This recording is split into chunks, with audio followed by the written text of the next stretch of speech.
سؤال على موقع كورة كان بيقول ايه اهم الحيل الدراسية اللي لازم كل طالب يعرفها، وهنا نقول اهم الحيل اللي تساعد اصحابها في دراستهم. ركز على فهم المادة مش حفظ الحقائق والمعلومات العامة. نام من 7 ل 9 ساعات كل يوم وباستمرار. جاوب اسئلة الامتحانات السابقة وخاصة الاسئلة الصعبة. خليك رحيم بنفسك وخد استراحة كل شوية. مكان مترتب بتذاكر فيه بيساوي اقل مترتب. ركز بنسبة 100% في اللي بتذاكره بدون تفكير في ايه النتيجة اللي هتخرج بيها من المذاكرة. تركزش في الوقت اللي بتقضيه في المذاكرة، بدلا من كده ركز هل فهمت كل شيء بتذاكره ولا لا. دايما حل المسائل بايدك باستخدام ورقة وقلم، وبلاش تحل المسائل شفويا ظنا منك انك كده عارف. كل ما تمارس حل مسائل اكتر كل ما مستواك هيتحسن. الزم نفسك انك هتحل المسائل كل يوم او حسب قدرتك. مع الوقت هتزود من عدد المسائل اللي بتحلها. سيب وقت للترفيه عن نفسك بعد ما تحقق الهدف اللي كنت حاطه لنفسك كل يوم. هبقى اذاكر الصبح.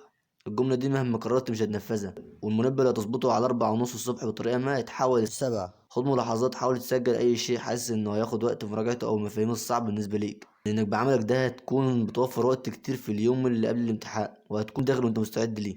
بتعمل خطة وبجدول المواد اللي أنت عايز تذاكرها، وتقدر الوقت اللي محتاج تخلص فيه. لازم تحافظ على المنطقة اللي بتذاكر فيها متوفر فيها كل المعلومات الدراسية اللي محتاجها، وأي حاجة بتلاقيها صعبة سواء كان رسم بياني أو تعريف أو فكرة أو كان أي شيء ارجع لها كل يوم أول ما تصحى من النوم. استخدم الحيطان من حواليك كده في لزق وتعليق كل المعلومات المهمة والضرورية. الليلة اللي قبل الامتحان معظم الطلاب بتميل إنها تفضل صاحي، وأنا ضد ده تماما. نام 6 ساعات على الأقل، لكن اوعى تقل عن 4 ساعات نوم. لازم تنام نوم مريح بالليل اللي هيساعدك دايما تكون فايق في الامتحان. ودي أهم حيلة من حيل الدراسة المهمة جدا. خليك هادي في الامتحان، مجهودك مش هيضيع على الفاضي. بلاش تكون خايف بدون داعي، وحل الورقة وخليك متأكد إنك هتاخد اللي يستحق.